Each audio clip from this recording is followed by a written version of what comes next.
Okay, I am Brittany Kier. I am the co-founder. Why did I say co-founder? I mean the CEO, excuse me.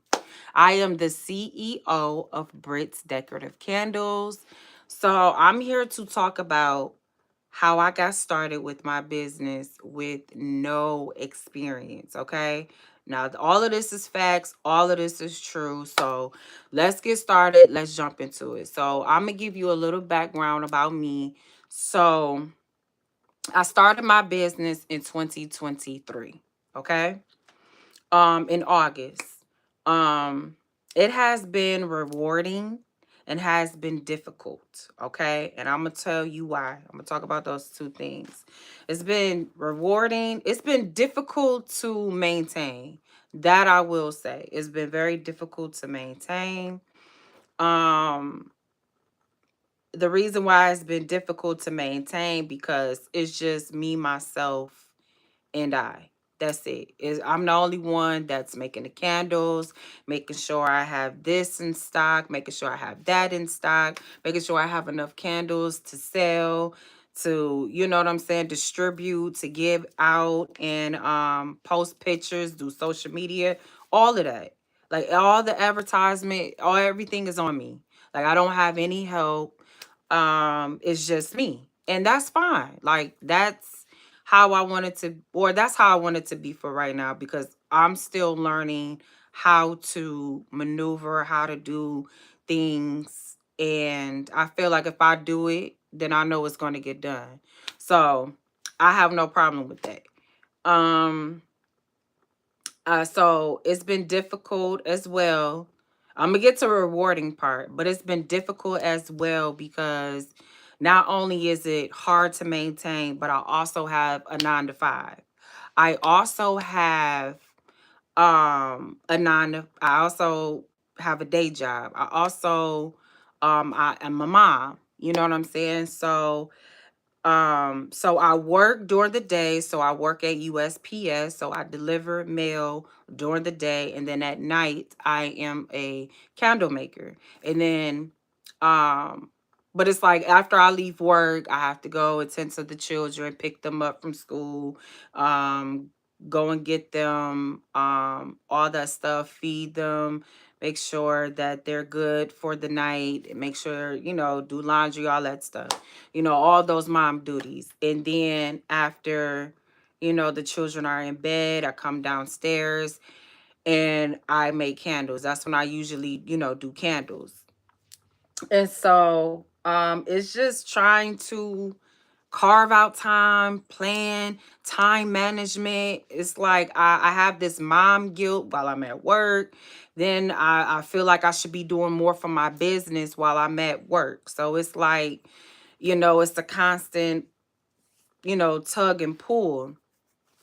So like I said, I started my business in 2023 and then, it's still going. It's still going on.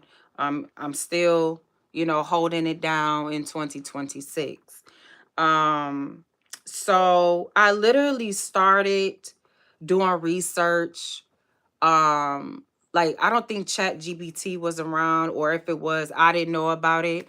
So I literally just had to go on YouTube or I had to go on Google and find out like how, you know, how to make candles, like how does the whole candle making stuff works. You know what I'm saying? So I just really started watching, religiously watching YouTube every single day about, how to price my candles, where to get the materials and the supplies, um, what formula to use. Like, I had to measure out everything, like how much wax to put in the pitcher, how much fragrance oil to put in the wax, what wax type do I use? Do I use soy? Do I use coconut wax? Do I use paraffin? So it's like all this stuff is just going on, and it's just like, where do I even get the fragrance oil? Is it safe, for my home? Is it safe for the skin? Is it safe for candles?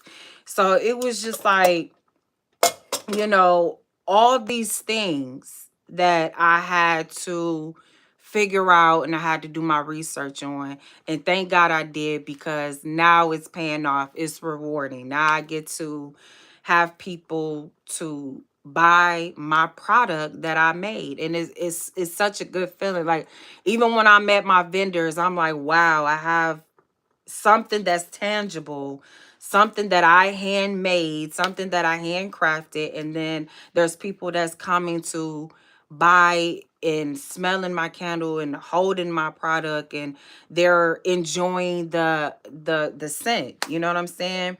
And then I had to find reputable sources. So what I mean by that is, even when I'm doing vendors, you still got to be careful of scammers, because you can literally see like a vendor online or whatever like that.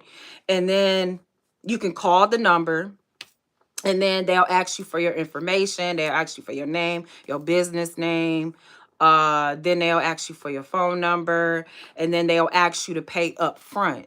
And then after you pay them up front, whether it be Cash App, Zelle, whatever, then they take your payment and then they just run off with it. So it's like, even when you try to call them back, they got you blocked. They're not picking up. So it's like, those are the things you got to be very, very mindful of. And those are lessons that I've learned going into it, with no experience. Like, I didn't know that, everybody is not reliable. Everybody is not reputable. And everybody is not, don't have your best interest in heart. Like, you could be wanting to sell your candles, come to their vendor and do business with them and to sell your product, but everybody just have hidden agendas, and you really don't want to be involved with that. So like I said, that was a lesson that I had to learn. And you just have to ask around, you know what I'm saying, before you give these vendor people, whoever's in charge of the vendor, you just have to ask around. You have to make sure that they legit. You have to make sure they certified. Um, let me see. You have to make sure they certified. That's just it. And another thing that I have done in the past with no experience, which is like buying a bunch of product that is just collecting dust, that I know I don't need it, and I'm only going to use it one time. Like, I never buy a bunch of wax at one time, because for one, um how I store it is good, like how I'm storing it. But coconut wax, I don't know the shelf life. I don't know if storing it in a bin is like safe. Like, so far it's been safe. So far I haven't been getting any mold or nothing like that on my wax. But I just don't want to buy a bulk of wax and then it goes bad, because I don't know how long I can keep it stored for. I don't know the shelf life. I don't know if I can have it for 6 months down the line, or I've had it for about like 3 months. Like, I know I can keep it for 3 months, but 6 months to a year, I don't know, because it's coconut wax. And oh, thank you. And so I don't know, like, I don't want to purchase too much that is just sitting there and I'm not using. Like, I wait until I get to the very last drop of the coconut wax. Then I put in my order for more wax. So that's how I do things with my inventory. And what else I had said? Oh, and then the type of wig, that I have to use. I don't know the size wig. Like, not having the right type of um not having the right type of experience. I didn't know what wig to use, so I had to like buy a bunch of them, and I wasn't using Chat GPT. I wasn't using Google Gemini, because all that stuff wasn't out then. But I just had to start with, whatever number. I think I bought like 20 to like 25. I'm sorry, I was getting a phone call, you guys. Sorry about that. And then, sorry. And then I had started, just using the wick. And then I found out that wick, the wick number of 14 is a good wick size for my candles. So this is the wick size that I'm currently using for all of my candles.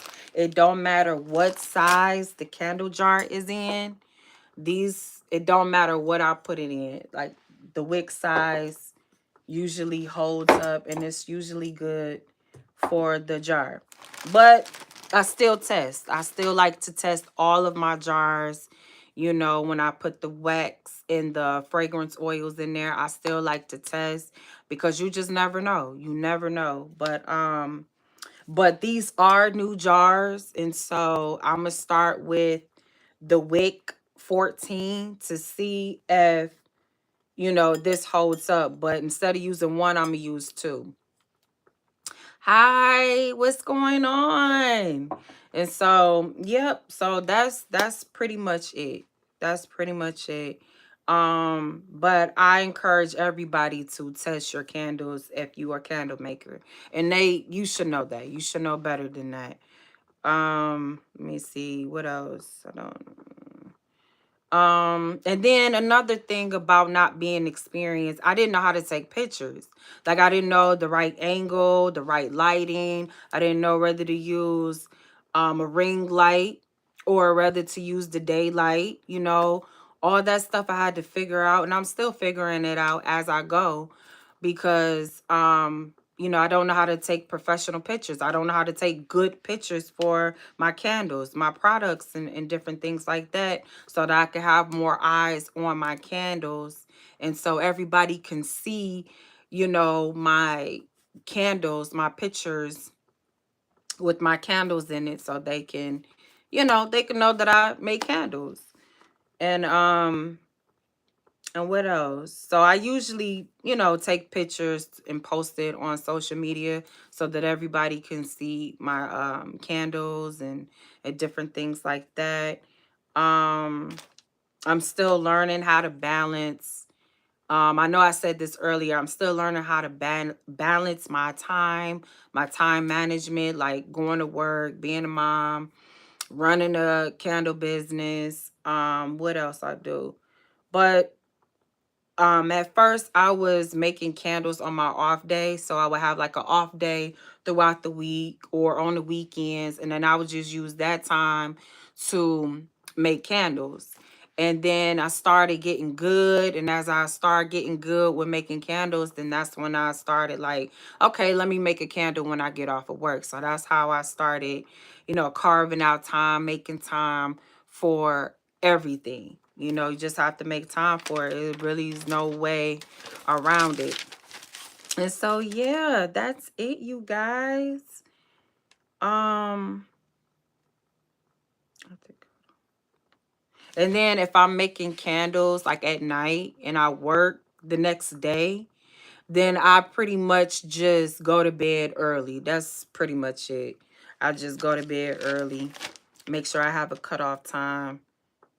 And that's it. So yeah, I pretty much went over everything. Make sure that you are wick testing for success for well performing candles. I use my pics for advertisement on social media. These are just my notes that I'm going over, you guys, to make sure I cover all the basics.